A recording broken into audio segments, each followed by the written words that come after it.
오늘 말씀은 창세기 41장 우리 14절에서 16절 말씀 우리 함께 읽겠습니다. 41장 14절에서 16절 말씀 다 같이 함께 읽겠습니다.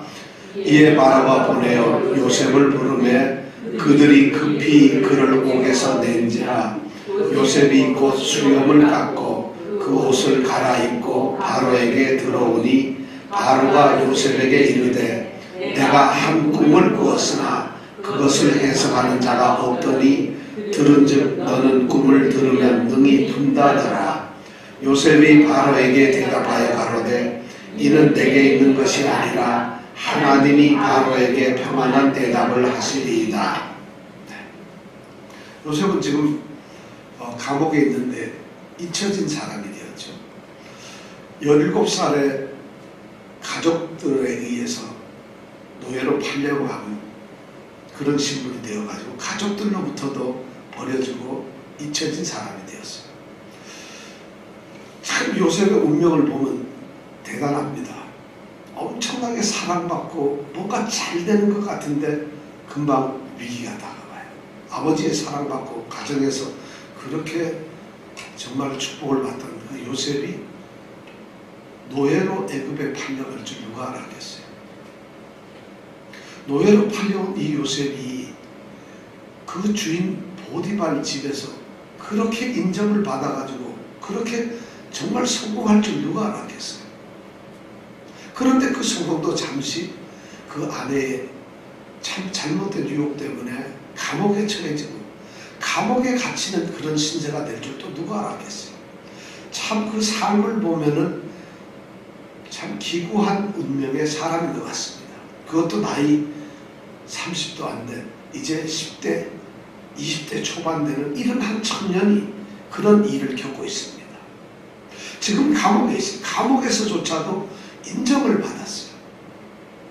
그래서 감옥에서 두 사람 이 떡을 만드는 그 관리하고 술을 맡은 관리의 꿈을 해석해 줬죠.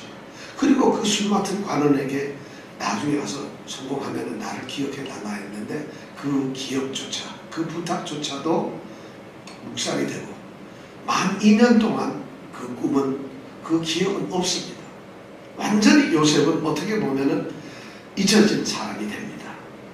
그렇게 요셉을 아꼈던 형제들을 통해서도 그렇게 그를 사랑했던 한 여인 보디발의 아내에게서도 그리고 어쩌면은 요셉에게 결정적인 꿈 해석에 도움을 받았던 그 술 맡은 관원장에게도 요셉은 잊혀진 사람이에요.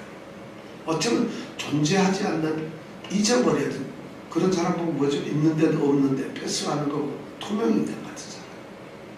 그런 요셉이 사실 운명이 그렇게 되어버렸어요. 이것만큼 슬픈 게 어디 있겠어요. 그렇게 잘 나가는 사람이 사람 대접 못 받아요. 그리고 어떻게 하소연할 수도 없는 감옥에 갇혀있는 신세가 되었다는 것이에요. 그런데 하나님은 그 요셉을 잊지 않았다는 것입니다. 하나님은 요셉을 기억하고 있었어요. 그래서 하나님께서 요셉을 사람들이 기억할 수 있는 상황을 만들어 갑니다. 그런 환경을, 형편을 만들어 가요. 그리고 사람들로 하여금 기억을 하게 하고 그리고는 그 요셉으로 하여금 하나님께서 주신 그 꿈을 이루게 합니다. 그 순간이 드디어 오늘 왔다는 것이죠. 자, 바로가 꿈을 꾸고 자기가 꾼 꿈을 해석을 못합니다. 애굽에 있는 모든 술객과 박사들에게 꿈 해석을 명령했는데 아무도 못합니다. 그런데 그렇게 고민을 하고 걱정 속에 있던 그 바로에게 이 술 맡은 관리가 이야기를 합니다. 자기가 이 감옥에 있을 때 꿈을 꾸었는데 자기 꿈을 해석해준 한 히브리 소년이 있다는 거죠. 그 소년이 해석해 준 대로 나는 지금 이렇게 왕 곁에서 일을 하고 있다는 이런 이야기를 합니다. 자, 그런 일을 듣고 나서 지금 바로는 어떻게 했어요? 지금 그렇지 않아도 꿈을 꿔서 해결을 못하고 있는 이런 참 가장 급박한 상황에서 그 얘기를 들으니까 진짜 복음과 같은 소리였어요. 너무 기쁜 소리니까 당장 누구를 감옥에 있는 요셉을 불러와라 하고 명령을 내린 게 오늘 14절입니다. 자, 14절, 15절, 16절에 보면은 그렇게 버림을 받은 것 같이 느껴지는 하나님의 사람들은 하나님께서 부르실 때에 특별한 의미를 두고 있어요. 14절에 보면은 지금 요셉이 가장 어려운 정말 힘든 상황에 있는 감옥에서 그를 건져내는 요셉을 위해서 건져내시는 것, 이것이 하나님의 부르심이라는 것입니다. 요셉은 감옥에서 지금 밖에서 일어나는 일을 전혀 모르고 아주 힘든 그런 상황 속에서 날마다 그냥 똑같은 일이 반복되는 감옥 생활을 하고 있는데 어느 날 자신을 위해서 하나님께서 불러주신다는 것입니다. 하나님이 부르시는 구원의 첫 번째는 그 사람이 처한 환경에서 불러내신다. 어떤 환경에 있든지 하나님은 하나님의 그 사람을 위해서 불러내신다.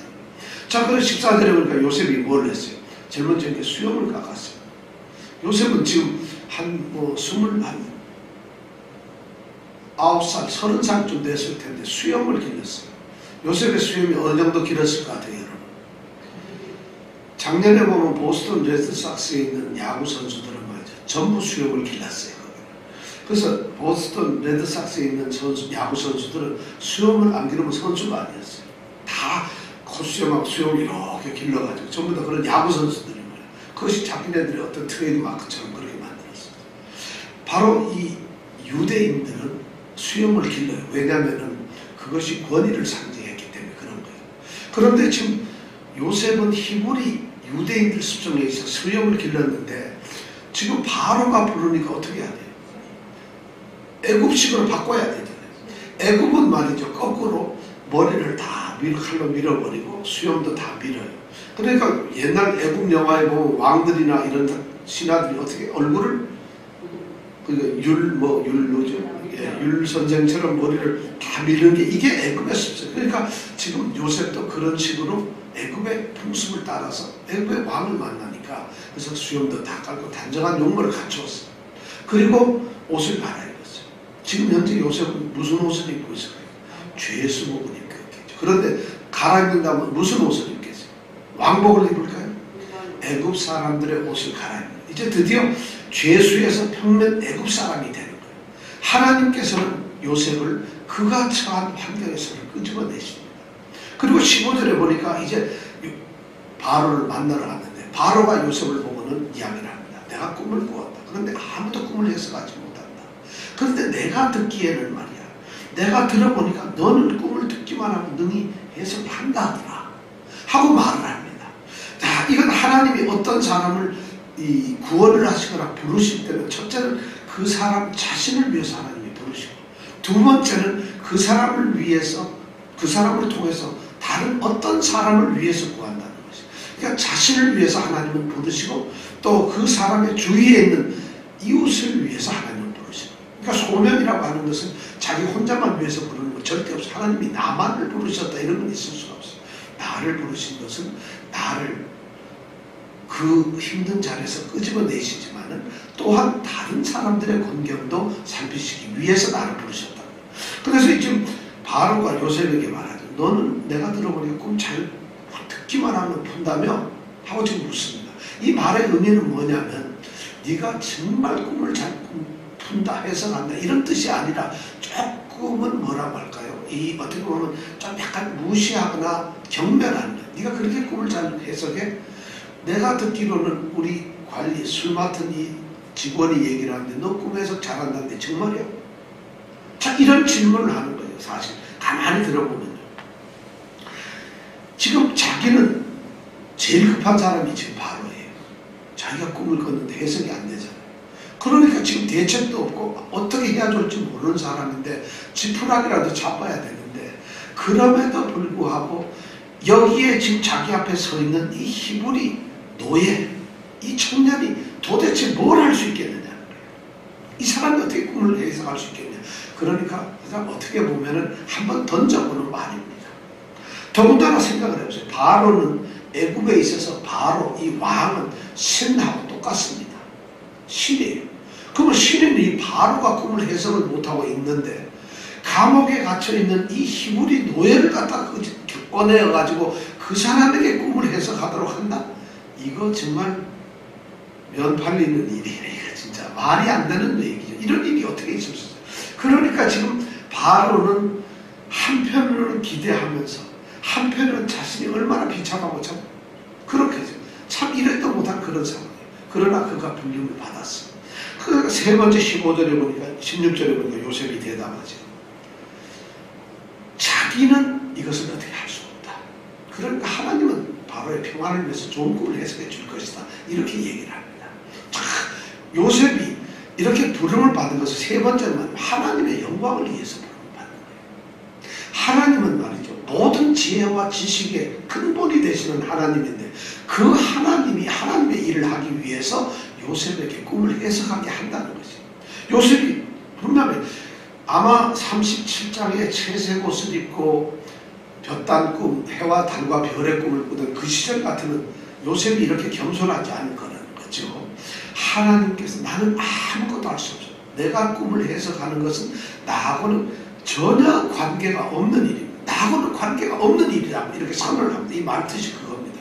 근데 하나님께서 나로 하여금 바로 당신에게 꿈을 해석해서 당신에게 평안을 줄 겁니다. 이렇게 얘기를 하는 거예요. 하나님의 영광을 드러내는 사람이에요. 만약 17세의 소년 시절로 돌아갔다면 어떻게 했어요? 왕이시여 염려하지 마십시오. 내가 누굽니까? 내가 꿈하면은 그래도 꿈하면 접니다. 제가 스스로 꿈도 꾸어봤고 남의 꿈도 2명의 것이나 해석을 해줬습니다. 내가 꿈 때문에 이렇게 망했고 꿈 때문에 오늘까지 살았습니다. 꿈은 바로 내 인생의 전부입니다. 잠깐 왕이시여 내가 꿈을 해석해 준다면 나한테 뭘 주겠습니까? 나를 여기서 해방시켜 줄 겁니까? 아니면 어떤 아마 우리 같으면은 뭔가 이렇게 좀 그런 게 있을 것 같아요. 근데 요셉은 굉장히 겸손해졌어요. 이것이 바로 감옥에서 살도록 13년 동안 노예로 살도록 한 이것이 하나님의 섭리라는 거죠. 요셉이 그렇게 달라져 버렸어요. 오직 하나님을 생각하는 이런 믿음으로 바뀌어져 버린 거예요.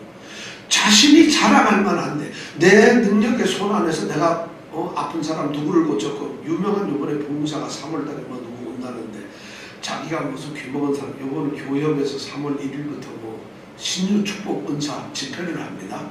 근데 거기에 보니까 그 목사님이 한 10대까지 병 고친 게 쭉 나와요. 무슨 사람도 고치고 무슨 사람도 아프신 분 요번 3월 1일부터 3일까지 꼭 효신교회에서 한다는데 한번 가보세요. 특히 이병택 집사님하고 우리 이정근 집사님 꼭 가셔가지고 돈도 혹시 벌게 해줄지 몰라요. 그러니까 꼭 가셔가지고 뭐 제가 그 프로필을 보니까 이분이 거의 예수님 수준이더라고. 예수님도 이 정도 쓰기가 만만치 않겠다라고 내가 보니까. 근데 그렇게 그래서 내가 그분이 당연히 또 성봉교회 목사님이시더라고. 어떻게 하여튼 참 그런 일이 있는데 지금 요셉이 거의 그 정도 수준 안 되겠어요, 여러분? 꿈을 해석했는데. 근데 요셉이 겸손합니다. 자, 그렇게 딱 하는 거예요. 그리고는 그렇게 딱 얘기하니까 지금 바로 입장에서는 당황하고 또 걱정이 되는 거예요. 아니, 네가 꿈을 잘 해석한다 해서 너를 지금 불러왔는데 네가 아니고 또 다른 얘기를 하는 거야. 네가 아니고 꿈을 해석하는 거는 다른 데 있어. 너는 단지 전달만 한다니까. 야, 이거 정말 점점 갈수록 이 바로 입장에서는 이해가 안 되는 거죠. 그렇지만 바로는 어떻게 할 수가 없으니까 이제 꿈 이야기를 합니다.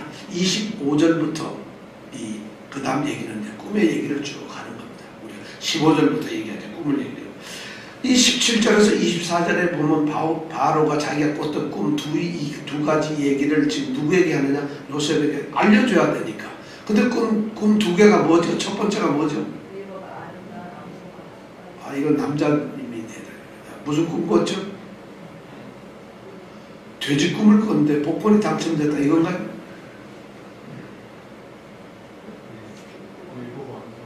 예, 7 암소가 맨하탄 거리를 걸었다 이렇습니까?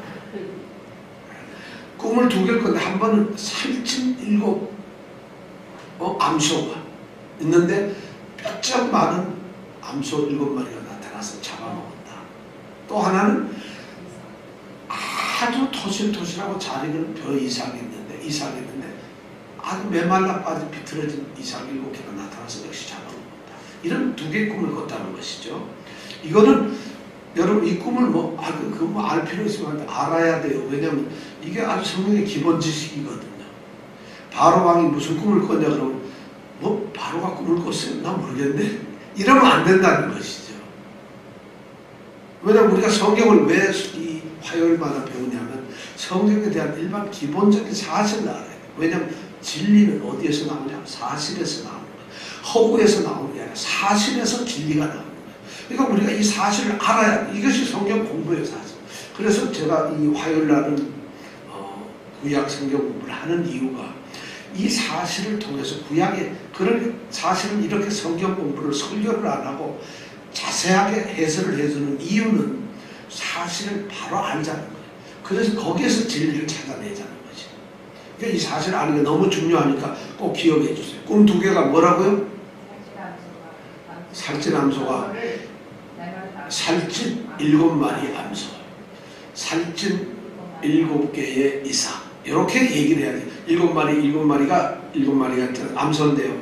근데 7마리 이러지 말라는 거죠. 딱 간단하게 여기서 살찐 7마리 암소, 마른 7마리 암소, 살찐 토실토실한 7 이삭, 마른 7 이삭. 요거 두 개만 딱 기억하면 되는데 이게 그렇게도 어렵습니다. 자, 다시 한번 합니다. 시작. 네. 마른 7마리.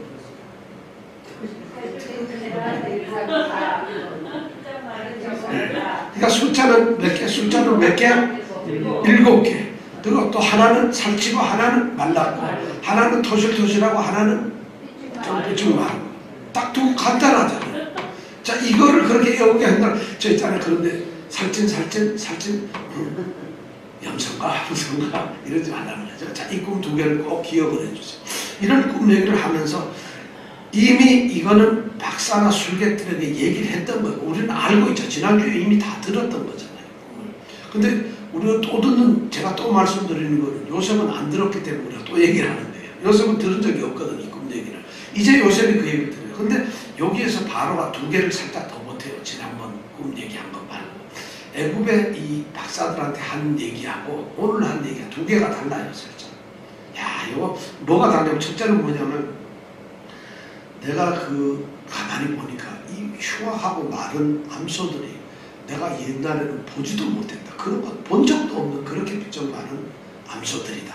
요 말을 하나 과장을 한다는 거예요. 이제 자기한테 꿈 얘기하면서 과장을 하는 거예요. 또 한 번에 두 번째는 뭐냐면 이렇게 좀 토실토실한 이삭을 완전 이렇게 바짝 말라 비틀어진 이삭이 잡아먹었는데 잡아먹고 나면 이게 어떻게 돼야 돼요? 토실토실해야지 했는데 여전히 비실비실하더라고요. 비쩍 말라있더라고요. 요 얘기를 하나 더, 두 가지를 더 듣고 그런 꿈의 얘기를 하고 나니까 요셉이 해석을 합니다. 자, 요셉이 25절에 보면 꿈에 대해서 분명히 얘기를 합니다. 자, 25절부터 32절 우리가 요셉이 어떻게 꿈을 해석했는가 한번 들어볼까요? 요셉이 지금 꿈을 해석합니다. 25절에서 32절까지 읽어보겠습니다. 시작. 바로에게 고하되 천천히 이제 요셉이 해석하는 걸 듣습니다. 그래서 제가 다시 물을 겁니다. 어차피. 자, 25절 시작.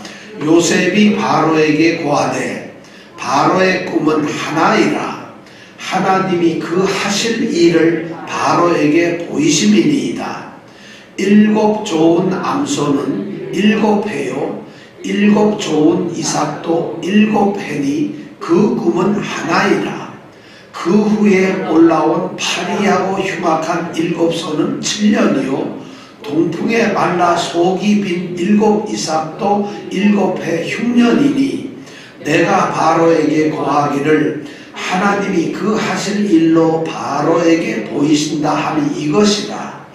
온 애굽 땅에 7회 큰 풍년이 있겠고 후에 7회 흉년이 들므로 애굽 땅에 있던 풍년을 다 잊어버리게 되고 이 땅이 기근으로 멸망되리니 후에 든 그 흉년이 너무 심함으로 이전 풍년을 이 땅에서 기억하지 못하게 되리이다.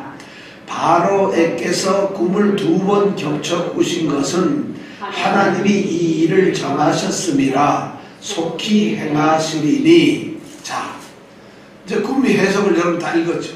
이렇게 읽었는데도 다시 또 보고 막 외워야 돼요. 못 알아야 돼. 자, 7 살찐 일곱 이 암소는 뭐를 나타내는 거죠? 7년의 풍년을 나타내는 거죠. 그러면 빼짝 마른 흉악한 이 7마리의 암소는 뭐를 나타내죠? 7년의 흉년. 그럼 토실토실한 이삭 7개는 뭐를 나타내죠? 그렇죠. 그 다음에 좀 이렇게 말라 비틀어진 이삭 7개는 7년의 흉년. 자, 그러면 흉년이 먼저 올까? 풍년이 먼저 올까요? 아, 대충 얘기하지 마세요. 굉장히 풍년이 먼저예요? 흉년이 먼저예요?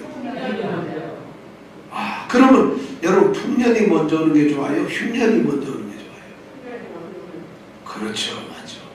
우선 먹고 죽는 게 그래 낫지. 난이 하는 거다. 그 풍년 7년이 먼저 오고 그 다음에 흉년이 온다는 거예요.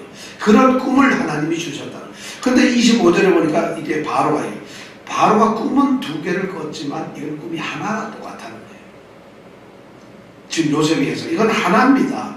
이 하나인데 이게 무슨 꿈의 의미냐 하면은 앞으로 바로가 다스리고 있는 이 애굽 나라에 있을 일을 하나님이 어떤 일을 하실 건가를 미리 하나님이 지금 알려주시는 하나님의 계시다는 거예요. 계시라는 건 하나님이 알려준다는 말이거든요. 그러니까 이 꿈이 왜 꾸게 됐느냐? 이 꿈은 하나의 꿈이 2개지만 하나다. 제가 보기에는 아마 이 애굽의 술객이나 방백들이 이런 또는 박사들이 해석한 건 꿈을 2개 꾸니까 각자 해석. 아, 소가 온다는 것은 동물들이 무슨 문제가 있지 않을까요? 아마 뭐 이런 거. 이거는 이삭이니까 이건 또 이삭이라고 하는 것은 이거 우리 밀농사에 대한 문제가 아닐까요? 뭐 이렇게 아마 2가지를 해석했을 것 같아요. 그런데 요셉은 딱 하나입니다. 이게 암소이든 이삭이든 꿈이 하나입니다. 딱 하나입니다. 하나인데 그 의미가 뭐냐? 하나님이 계시란 겁니다. 앞으로 있을 왕에게 이 나라에게 있을 것을 알려주는 꿈입니다. 하고 딱 선언합니다. 하나님은 왜 애굽한테 이런 걸 알려주는 거예요?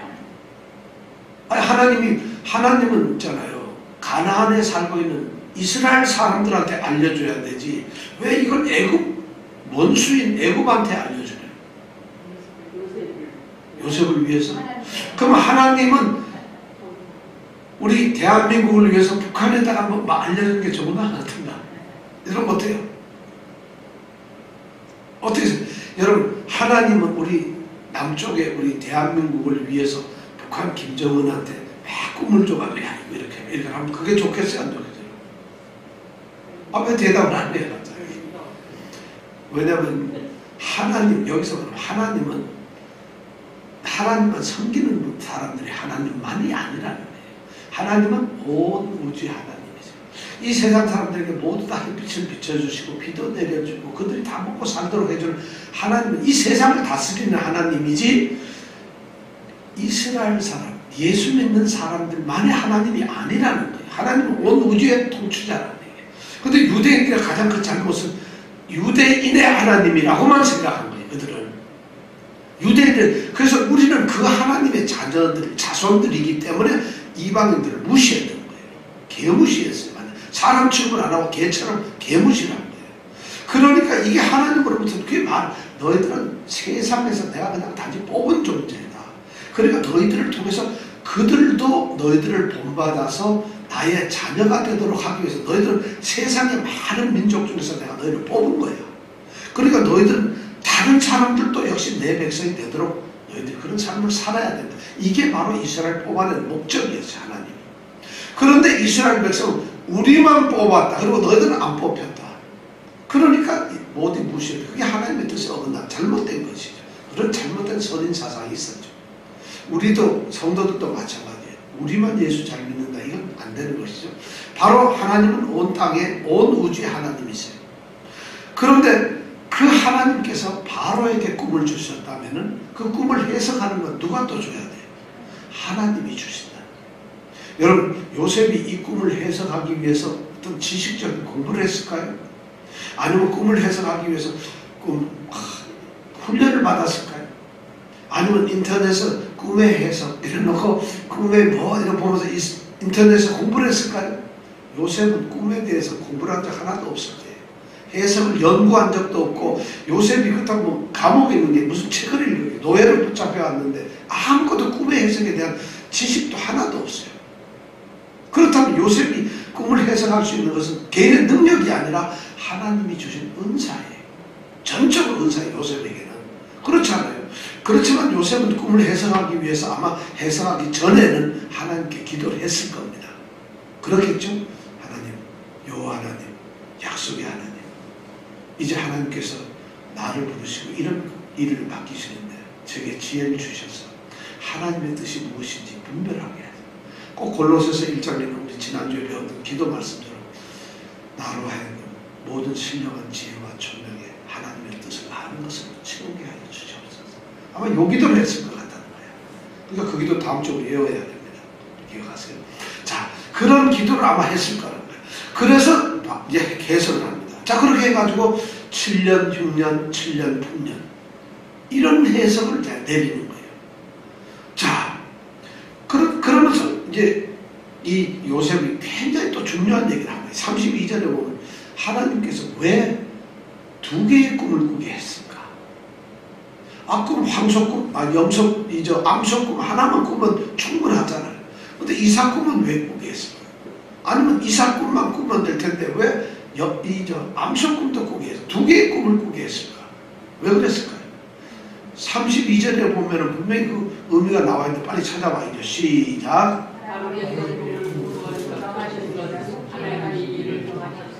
예, 하나님께서 두 번 꿈을 꾸게 하신 걸 요셉이 하나님의 하나님이 왜 꿈을 두 번 꾸게 했는가? 이것도 하나님이 말씀하신 거 아니겠어요? 그걸 바로에게 얘기하는 거예요. 왜 하나님이 당신한테 꿈을 두 개 꾸게 했는지 아십니까? 다른 이 애굽의 술객들은 그걸 이해를 못하는데 이 사람이 그런 얘기를 딱 합니다. 이유는 딱 같다. 첫째 뭐냐? 꿈을 두 개 꾸게 하는 의미는 뭐냐? 이 일은 하나님이 계획을 하신 거다. 하나님이 그걸 얘기를 하는. 그 다음에 뭐냐? 이 일은 반드시 하나님이 행하신다. 그리고 뭐냐? 세 번째는 하나님께서 이 일을 행하시는데 급히 행하신다. 바로 속해라. 지금 32절에 말씀드려요. 하나님이 계획하신 일이고 하나님이 반드시 하시는데 속히 하신다. 급히 하실 것이다. 이렇게 강조하기 위해서 하나님이 이걸 알게 하기 위해서. 그러니까 여러분 하나님의 말씀이요 이렇게 쓰여진 거는 그냥 우리에게 듣고 잊어버리라고 쓰여진 게 아니라 이렇게 진실하게 하나님께서 자신의 뜻을 그대로 얘기합니다. 그러니까 이걸 소홀히 생각하는, 우리는 하나님 말씀 소홀히 생각하는데 선수예요. 말씀을 읽어도 제가 보기엔 말씀을 그대로 이해하고 또렷하게 듣는 이런 분들이 별로 없어요. 연속곡 보면 그렇게 이해가 잘 되는데 이 성경 말씀을 읽으면 도대체 이해가 안 돼요. 왜 그럴까요? 이 말씀을 아무리 읽어도 성경 100도 간 사람한테 읽어보고 100번 물어보고 100번 다 모르더라고요.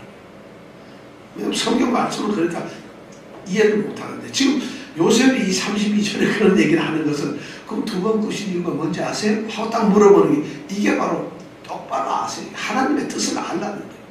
뭐예요? 하나님이 계획한 일이다. 그리고 하나님이 이 일을 너에게 반드시 할 것이다. 그러니까 너 급하게 일어날 것이 준비해라 이거예요. 그걸 지금 요셉을 통해서 얘기를 하는 거예요. 자, 그러면서 요셉이 꿈의 해석을 딱 하고 나서 자, 꿈의 해석은 이것입니다. 바로 왕이요. 아시겠습니까? 그럼 바로가 뭐라 그러겠어요? 뭐라 그럴 것 같아요, 여러분? 거짓말하지 마라. 이랬을 것 같아요. 어땠을 것 같아요, 여러분?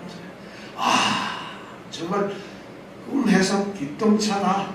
정말 확실하구나. 이랬을 것 같아요. 그리고 끝났으면은 야, 오늘 꿈 해석하니까 아주 흐뭇하구나. 그래, 가거라. 이랬을 것 같아요. 지금 상황이 그랬을 것 같은데 전혀 그러지 않았다는 거예요. 문제는 바로는 가만히 있는데 요셉이 나서는 거예요. 33절부터 36절까지가 요셉이 나서는 꿈을 해석하고 나서 해석하고 왕이시여 이렇습니다. 끝나는 게 아니라 요셉이 나섭니다. 자, 어떻게 나섰나? 33절에서 36절 한번 읽어볼까요? 시작. 이제 바로께서는 명철하고 지혜의 사람을 하여 애굽 땅을 치리하게 하시고 바로께서는 또 이같이 행하사 국중에 여러 관리를 두어 그 7해 풍년에 애굽 땅의 5분의 1을 거두되 그 관리로 장차 올 풍년의 모든 곡물을 거두고 그 곡물을 바로의 손에 돌려 양식을 위하여 각 성에 적치하게 하소서. 이와 같이 그 공물을 이 땅에 저장하여 애굽 땅에 임한 7해 흉년을 예비하시면 땅이 이 흉년을 인하여 멸망치 아니하리이다. 자, 요셉이 뭐냐면 그 꿈을 해결할 수 있는 꿈대로 어떻게 하면 이 꿈에 대한 일을 대비를 할 수 있느냐 하는 것은 대비책을 지금 얘기를 하고 있어요. 뭘 얘기를 하고 있죠, 요셉이 지금? 자, 여러분 뭔 얘기를 하고 있어요?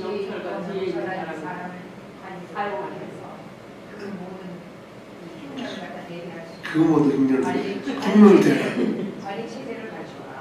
관리 체제를 갖추어라. 또 아주 좋은 말씀이었어. 또 여러분, 우리는 요셉처럼 대안을 제시는 못할 망정 남이 제안해놓고 이것도 우리가 모르면 안 되잖아요.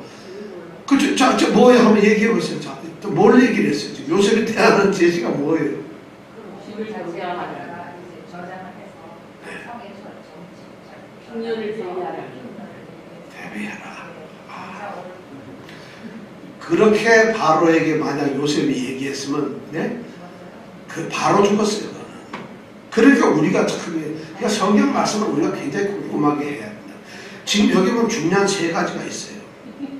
이 대책, 이게 지금 요셉이 말이죠. 바로에게 지금 프레젠테이션을 하는 거예요. 이게 정책 대안을 내신 거예요. 쉽게 얘기하면은 지금 공직에 어떤 직책에 나갈지 모르지만 꿈의 해석을 하면서 지금 요셉은 하나님으로부터 지혜를 받아서 이것을 해결할 수 있는 해결 방안이 무언가 하는 걸 들고 나간 거예요. 굉장히 중요한 일을 하고 있어요, 지금. 근데 실제로 말이죠. 이것이 얼마나 중요한가 하면, 당시에 말이죠. 왕이 묻지 않은 것을 만약에 신하가 얘기를 하잖아요. 그럼 그건 큰일 나요. 왕이 너 이거 한번 얘기해봐라. 그러면 얘기를 해야 돼요. 근데 얘기하라는 말도 안 했는데, 근데 있잖아요. 했다가는 있긴 뭐가 있느냐 하고 죽어요. 그것이 혹시 왕의 마음에 드는 말 같으면 왕이 봐줄 수는 있는데 조금이라도 왕이 불편하면 죽었어, 신하가. 왜 그러는가? 나대지 말아요. 왕이 명령도 안 하고 너한테 허용도 안 하고 허락도 안 한 걸 가지고 네가 왜 나서서 얘기를 하냐 이거예요. 그러니까 왕이 얼마나 지엄한지 몰라요. 그런데 요셉이 이 히브리 노예가 왕의 꿈을 해석하러 가서 해석을만 하면 끝날 텐데 잠깐 그 다음에 제가 대안을 제시하겠습니다 하고 있는 거예요. 이거 죽는 짓을 하고 이게 위기예요. 위기. 기회가 아니에요. 우리가 보기엔 요셉 괜찮다는데 이게 나대다 죽은 사람이 한둘이 아니에요. 그 당시에는. 근데 요셉이 이런 일을 해요. 왜 이럴까요? 하나님이 그렇게 허락했으니까, 지혜를 주셨으니까. 우리가 성경의 위대한 여인 중에 하나 에스더가 바로 그런 여자예요. 에스더가 아수에로 왕한테 나갈 때 뭐랬어요?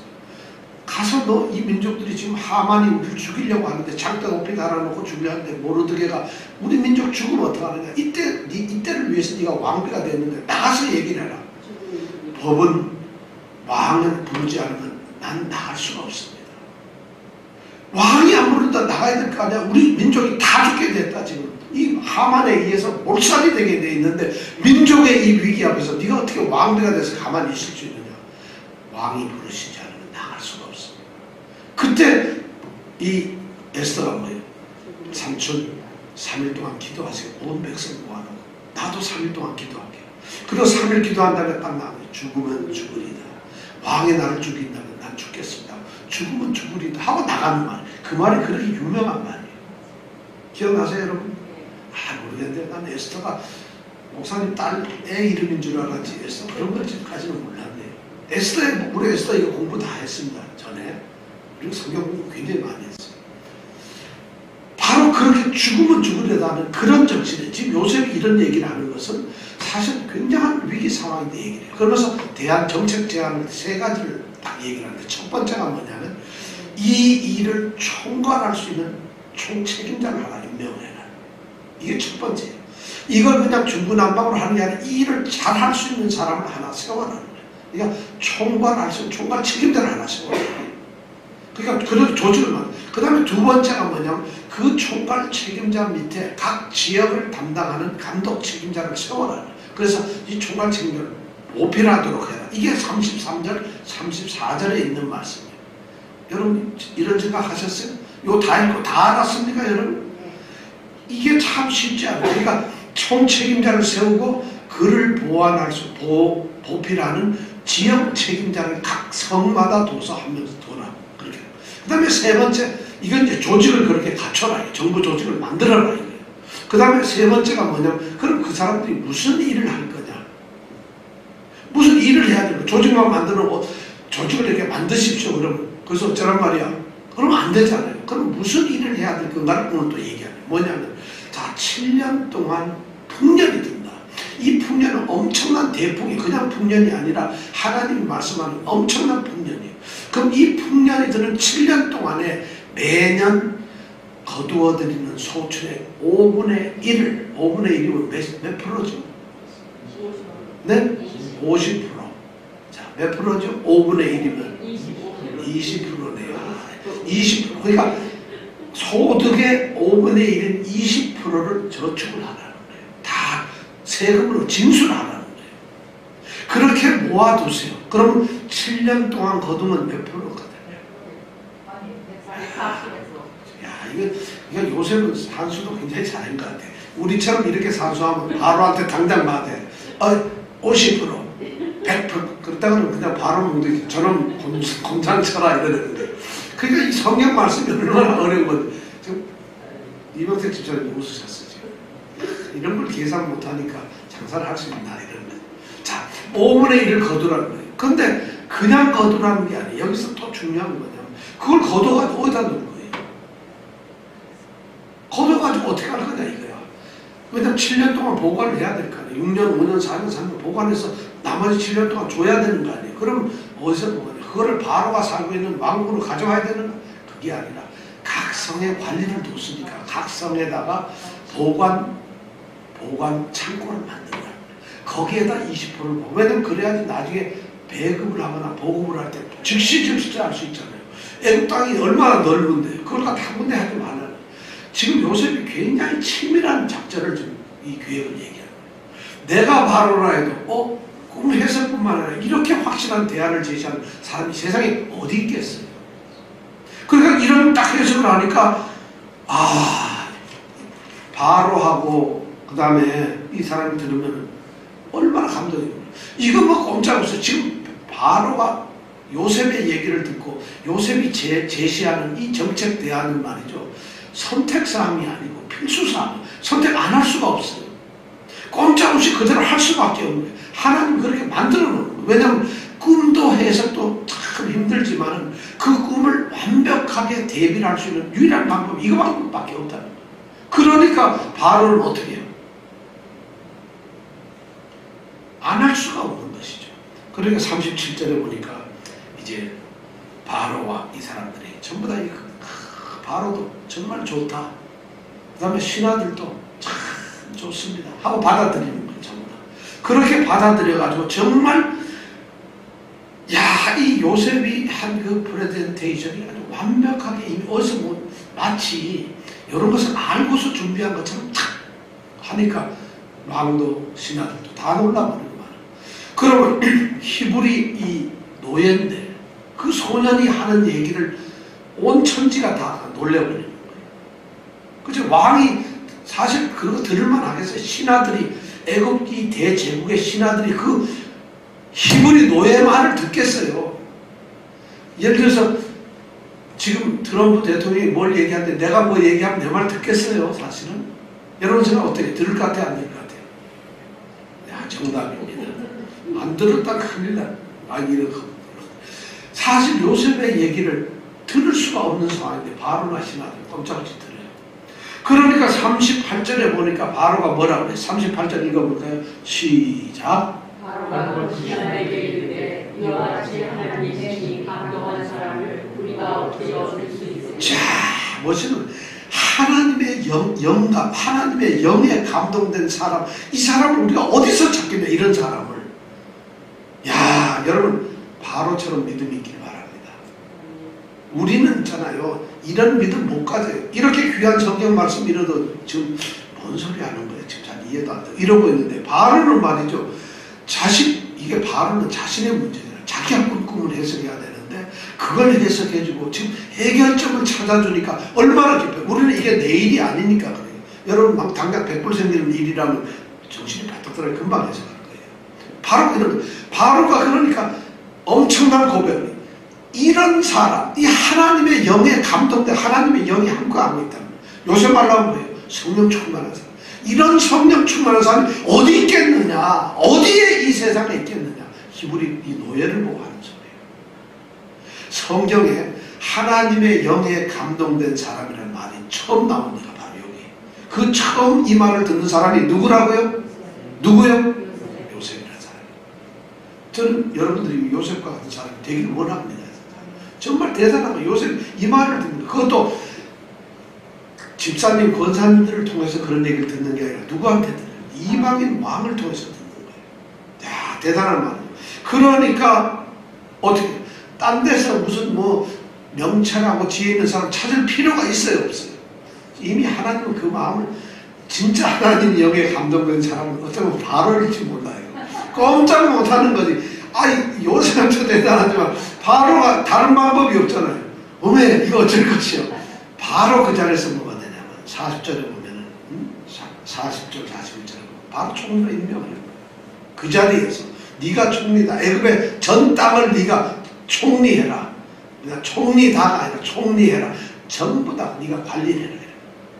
나 외에 아무도 없다고 그랬죠. 한마디로 말해서 왕보다는 낮지만은 모든 백성보다는 높은 사람, 대통령보다는 낮지만은 모든 백성보다 높은 사람. 그 사람이 누구예요? 총리잖아요. 총리. 이걸 1인 지하 만인 지상. 1인의 바로 아래에 있는 사람, 만인의 위에 있는 사람. 1인 지하 만인 지상의 사람. 이게 바로 총리. 요셉이 그 일을 만드네요.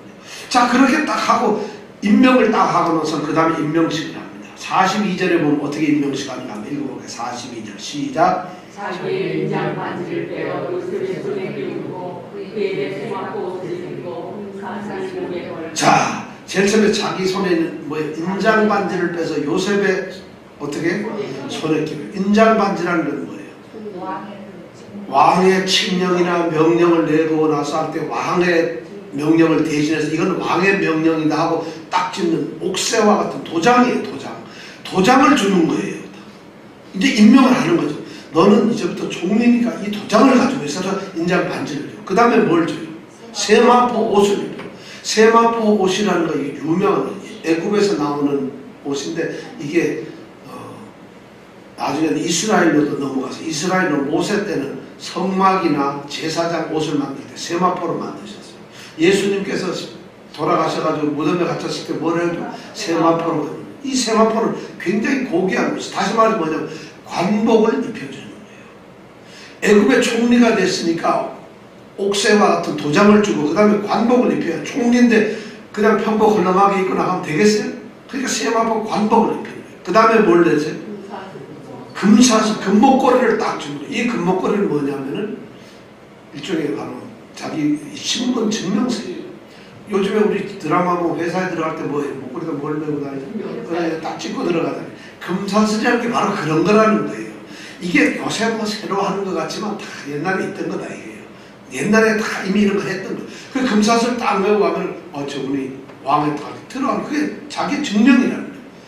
벌써 이러니까 완전하게 모든 걸 만들어줬어. 그 다음에 43절에 가보면 이 사람이 또 무슨 일을 하느냐. 그렇게 해가지고 신분에 대해서 분명하게 그 사람을 갖다 임명을 하고 난 다음에 자 43절 한번 읽어볼까요? 시작. 자기에게 있는 먹음수에 그를 태우되 우리가 그 앞에서 소주지기를 엎드리라 하더라. 바로가 그로 애굽 전국을 총리하게 하였다. 예, 드디어 이제 취임식을 하는 거예요. 그런데 바로가 자기가 가지고 있던 수레가 있어요. 무슨 수레죠? 버금 수레가 뭔지 아세요? 버금 수레. 버금이란 건 으뜸, 그 다음에 버금이에요. 으뜸 다음에 버금. 그러니까 두 번째로 좋다 이런 말이에요.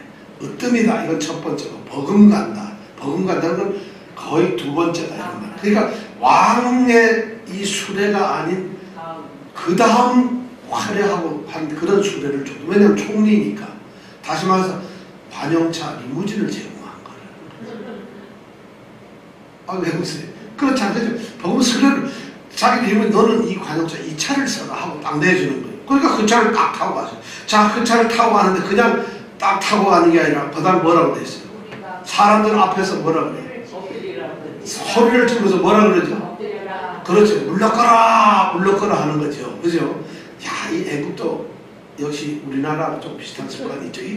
근데 유럽 사람 요 말이 엎드리라는 요 말이 성경에 여기만 쓰이고 그 다음에 안 쓰여요. 그래서 없어져 버렸어요. 그래서 무슨 뜻인지 지금 이 유럽 또는 미국의 목사님들도 이 말을 읽으면 이게 무슨 의미인지 몰라요.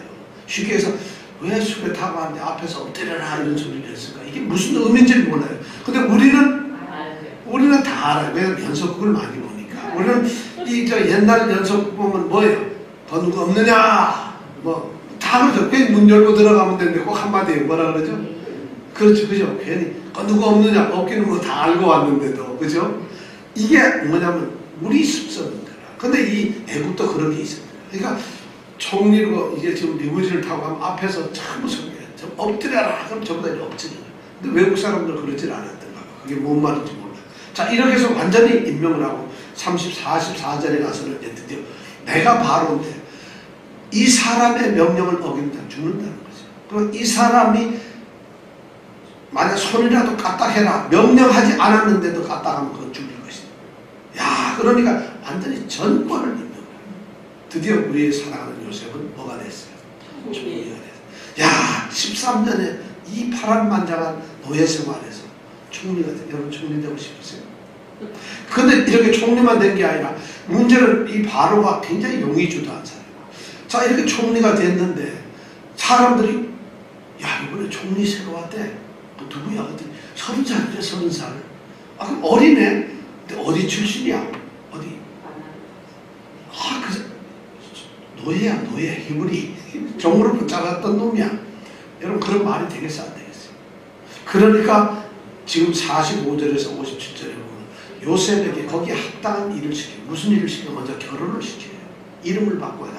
자, 요셉의 가정을 45절에 보면 요셉 이름이 달라있죠. 45절 읽어볼까요? 시작. 그가 요셉의 이름을 사브란 바네아라 또 오제제 사람 보디베라에 알아 아스나스를 배기고 아내를 삼게 하니라.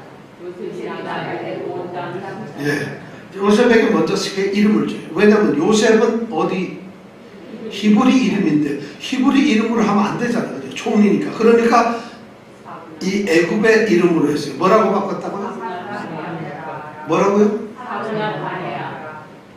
사브낫 그래, 사브낫 바네아.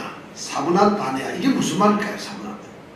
이 뜻을 우리는 몰라요. 그런데 어떤 정확한 이 신학자가 여러 가지 얘기인데 제가 보기엔 어떤 헬롯이라고 하는 이 신학자가 그 이름을 써놨는데 해석을 이렇게 해놨어요. 사브낫 바네아라는 말은 하나님께서 말씀하셨고 그는 살아계신다. 이런 뜻이란 말이에요. 완전히 꿈 해몽하고 똑같죠. 하나님께서는 말씀하셨고 그는 살아계신다. 하나님은 살아계신다. 요 말이에요. 자, 요 말이 저는 딱 맞는 것 같아요. 지금 이런 이름을 주는 거예요. 바로 입장에서는 하나님이라고 그러진 않았을 거예요. 그죠? 하나님을 안 섬기니까. 그럼 자기는 자기의 신의 이름을 얘기해서 의미를 했을 거예요. 바로는. 그러나 요셉을 받아들일 때 하나님으로 받아들여요. 어쩌면 신은 말씀하셨고 신은 살아계신다 이랬을 텐데 요셉은 그걸 하나님으로 받아들이는 거예요. 그러면 바로는 진의 태양신 내를 생각할지 모르지만 요셉은 어떻게 돼요? 하나님을 생각합니다. 마치 다니엘이 하나님을 섬겼던 것처럼 바로 이런 이름을 주신 거예요. 그래서 사브낫 바네아라는 이 이름을 줘가지고 여호와께서 하나님을 말씀하시고 또 그는 살아계신다 이런 이름을 주셨어요. 드디어 애굽인으로서 이름도 갖추게 되었어요. 그 다음에 이제 결혼을 합니다. 그의 아내가 이름이 뭐라고요? 아스날. 왜 아스날? 아스날은 축구팀인데 아스낫이라고. 아스낫은 낫은 여신 이름이에요. 그러니까 낫이라고 하는 여신에게 속해 있는 여자다 이런 말이에요. 그럼 이 아스낫은 뭐를 섬기는 거예요? 이방신 섬기는 것이죠. 그럼 요셉은 지금 이방신을 섬기는 애굽 여인하고 결혼을 하는 거예요. 어쩔 수가 없는 거지, 그죠? 여기서 그렇다고 해서 가나안에서 저는 가나안 여인이 좋사옵니다 한다고 가나안의 미스 가나안을 데려올 수도 없는 거 아니에요, 그죠? 미스 가나안이라고 해봤자 자기 형들의 뭐 딸이나 뭐 이래야 되는 거 아니에요, 그죠? 없잖아요. 그 당시 가나안의 사람들은 전부 가나안 족속이지 히브리 족속이 없으니까. 그러면 요셉은 장가를 못 가는 거죠, 죽었다고 해도. 그러니까 하나님께서 애굽화시키기 위해서 왜냐하면 애굽의 총리니까 히브리인을 애굽인으로 만들기 위해서 이름을 바꿔주시고 그의 아내를 합니다. 근데 이 아내는 누구의 딸이라고요? 보디베라라고 하는 사람의 딸. 보디베라는 온 제사장이에요. 온 제사. 이 온이라고 하는 땅 이름이에요. 온은 어떤 지역의 이름이. 예를 들어서 플러싱 제사장 이런 말 나왔던데. 온이라는 거. 그러니까 온이라는 건 그런 의미고. 이거는 어디냐? 이집트 그 애굽의 수도 카이로에서 동쪽으로 해서 한 11km 바로 가까운데 그 당시에 가장 유명했던 이 신전이 있는 곳이에요. 그래서 온 지역의 제사장 하면 그때 누구든지 무시를 못해요. 이 애굽의 기록 역사를 보면 가장 이 온 제사장보다도 유일하게 앞에 있었던 딱 멤피스에 있던 제사장 한 사람밖에 없어요. 그리고 이 사람이 두 번째예요. 그러니까 어떻게 보면 제사장 중에서도 총리야. 굉장한 분이죠. 그 사람과 결혼을 시키는 거예요. 근데 이 온이라고 하는 게 지금 보면은 바로 거기에 있는 태양의 도시라고 하는 이런 의미를 가지고 있어요. 이 온이라는 게. 근데 그 도시에 있는 그 제사장, 최고의 제사장 보디베라는 보디발과 같은 뜻이라 했고 제가 지금 한번 설명을 드렸어요. 그래서 그 딸과 결혼을 시킵니다. 자, 그래서 이제 요셉은 새로운 이름을 갖고 새로운 아내를 얻었어요. 그리고 이 애굽의 최고 명문가 집안의 딸과 혼인을 함으로 인해서 이제는 노예 신분이 아니라 애굽에서도 아주 진짜 대단한 명문 가문이 된 거예요. 졸지에, 그죠? 전직에 자기가 총리고 쉽게 얘기해서 한국에서 고시공부에서 합격하고 나니까 부잣집 누가 뭐 아이고 우리 딸하고 해가지고 갑자기 뭐 저 촌에서 농사만 이제 하는 사람이 고시만 붙으면 갑자기 뭐 이런 출세하는 이런 것처럼 이 요셉은 졸지에 30살에 애굽에서 더 이상 건들 수 없는 사람이에요. 누가? 요셉이 지금 그런 사람입니다. 자, 그리고 나서 51절에서 52절 보면 요셉이 애를 낳아요. 흉년이 들기 전 풍년 때에 애를 둘을 낳습니다. 아들 낳아요. 요셉이. 이 아들 둘을 낳았는데 엄마가 누굴까요? 아들 둘의 엄마는 누구예요? 아스나시고.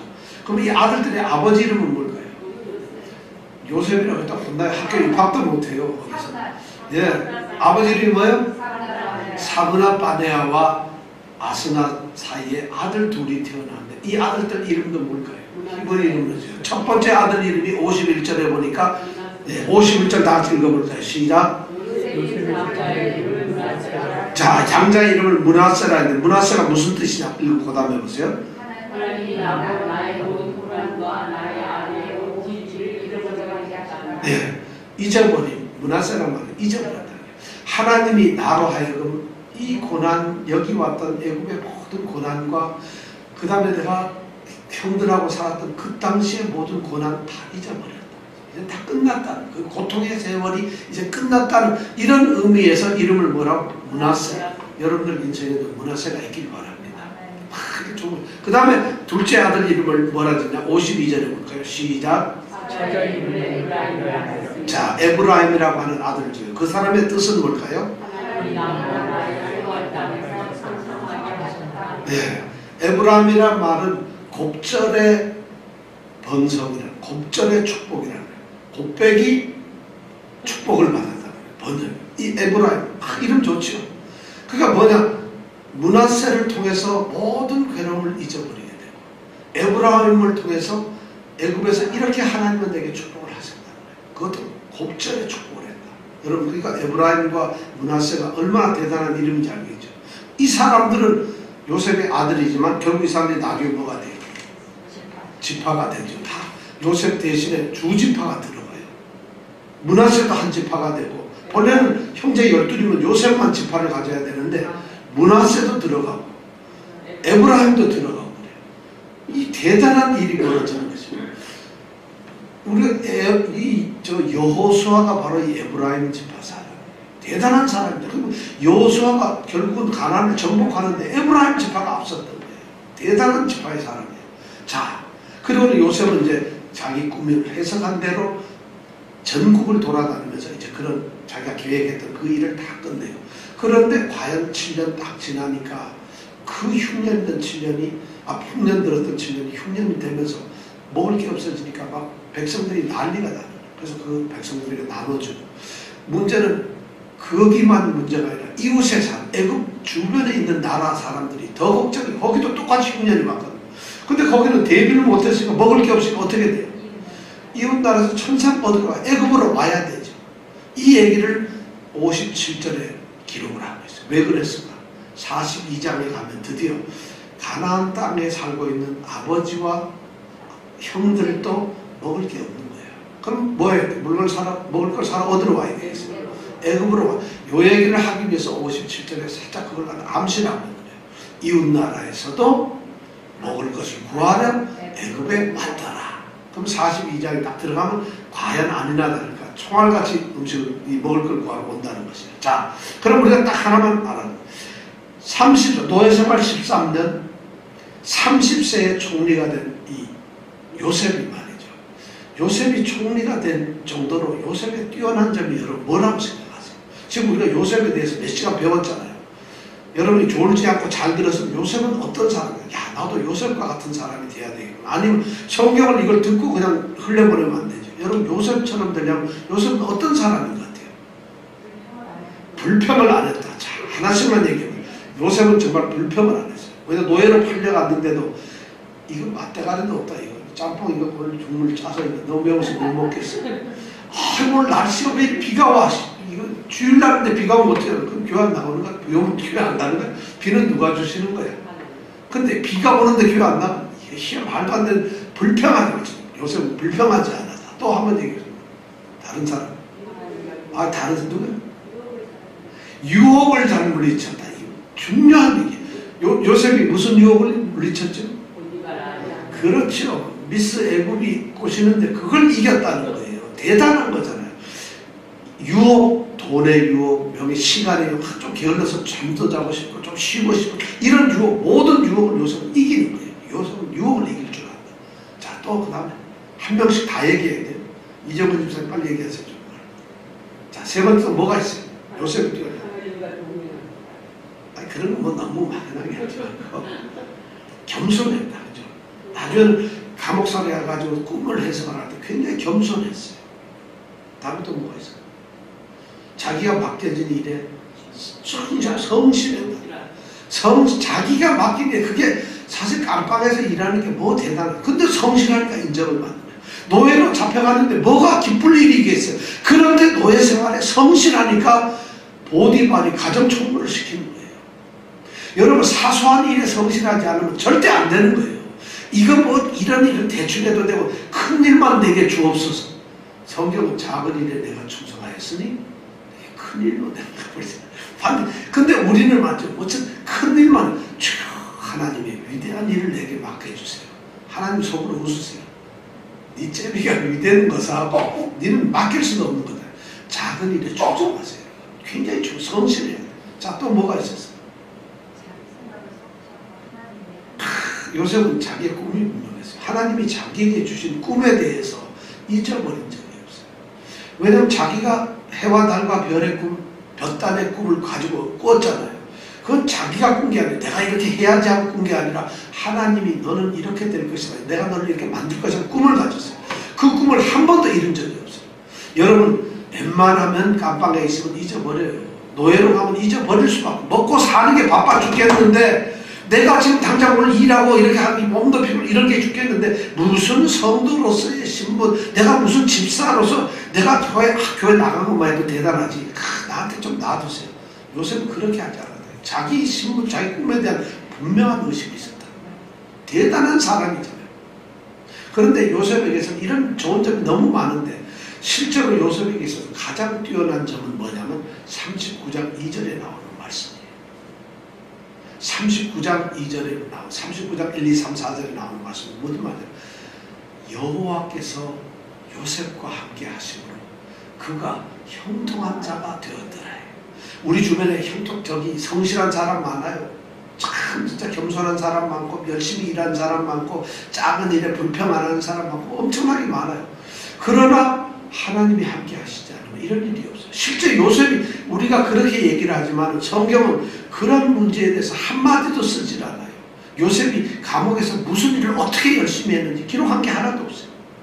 요셉이 보디발 집에서 뭔 일을 어떻게 열심히 하고 뭘 이 관물 정리를 어떻게 하고 농사를 어떻게 하고 노예들은 어떻게 관리하고 그런 말이 한마디도 안 나와요. 다만 그는 하나님이 동행하시니까 함께 하시니까 형통했다는 거예요. 그리고 꿈 해석조차도 요셉이 꿈 해석하기 위해서 무슨 공부를 한 것도 아니고 그냥 부르니까 옷 갈아입고 수염 깎고 나가가지고는 무슨 꿈을 얘기하니까 바로 대답을 하는 거예요. 누가 그랬어요? 하나님이 동행하신다. 하나님이 함께 하신다. 하나님이 함께 하시는 건 뭐라는 거죠? 하나님이 일하신다는 거예요. 하나님이 나와 함께 하신다는 얘기는 하나님이 내 옆에 서가지고 우리 이 집사 열심히 하는데 하고 감독을 하는 거다. 보고 계신다는 게 아니에요. 하나님이 함께 계신다는 건 뭐예요? 하나님이 일을 하신다는 거예요.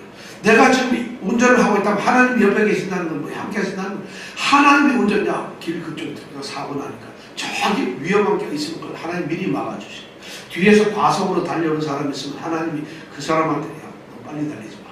또 막아준다는 거예요. 하나님이 일하신다는 거예요. 하나님이 함께 계신다는 거예요. 그러니까 우리가 하나님이 함께 계시니까 나는 어떠한 사람이 되냐? 형통한 사람이 될 수가 있어요. 요셉이 축복을 받았던 가장 큰 일은 하나님이 함께 하셨기 때문에 그래서 형통한 사람이 되었다. 저는 여러분들이 성실하고 겸손하고 정말 불평 없는 사람이 되기를 원합니다. 그런데 그것보다도 하나님이 함께하는 사람이 되기를 원합니다. 자, 기도하겠습니다.